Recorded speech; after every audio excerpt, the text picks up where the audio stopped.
Hi guys, so Hi. we're back. So today we're going to be speaking about bullying and what to do, the signs of bullying, and you know, the go-to people who you need to speak to. So I'm going to be asking Paulette, who works very closely with young people who have been bullied and who bully. So just to get a really good idea of what you can do if this is what you face. So Paulette, the signs of bullying to start with.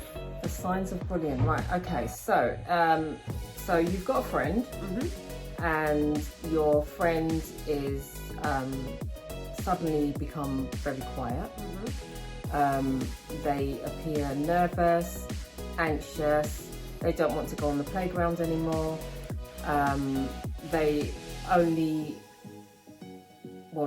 they stop playing with you and they go to play with another group of friends. And this group of friends seem to be getting them to do things that they wouldn't normally do. They're doing things out of their character. And they may seem abrupt with you. They may seem as if they don't like you anymore. You might think to yourself, gosh, what have I done?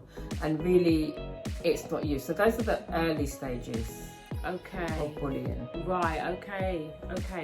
So what next? What would you advise? So what we normally advise is if you've got a friend and they're like this and they've changed and you're not sure what's going on, then what we say to you is speak to an adult. Go and speak to an adult and just say to your adult, look, I'm a little bit concerned because this is what's happened. What the adult will then do is in turn they will start to speak with the child, do some work with them, and just find out what's going on. It's not as simple as that. Obviously, some children will open up to you straight away. Others will, it could take weeks of work before they even disclose any kind of information to you. Right, okay. So in regards to an adult, is there a particular adult that you would advise the young person to speak to?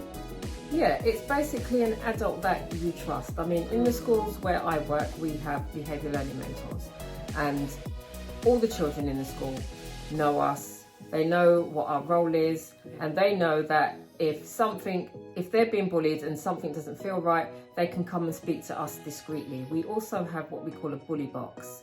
And everybody is aware of where this bully box is, and you can write your note and you put it into the box, and the box is checked every day, and we will discreetly come and get you and we'll have a chat with you. Okay, great.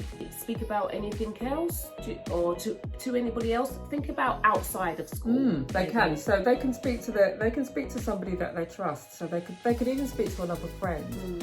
You know, speak to another friend. If you're not brave enough to go to an adult, then speak to your friends, and maybe your friends can be your voice. Yes. And maybe it might not be your mum or dad that you speak to. You might speak to your older brother or sister. You might speak to a cousin or an auntie or an uncle, you know, just somebody else. But it is so important, you know, we just encourage you to really, really speak to someone. We also say as well, you know, that the way you're feeling, obviously you don't want to feel like that. And we always say, you know, people taunt you and say, oh, you're a snitch and you're a telltale, and don't listen to those things. We always say to you, wear your snitch hat with a crown, because when you've got your snitch hat on with a crown, as a crown, you are helping somebody else, and you know how you feel, and you have to think, I don't want somebody else to feel like that. So that's how you could be helping yourself and others. Excellent.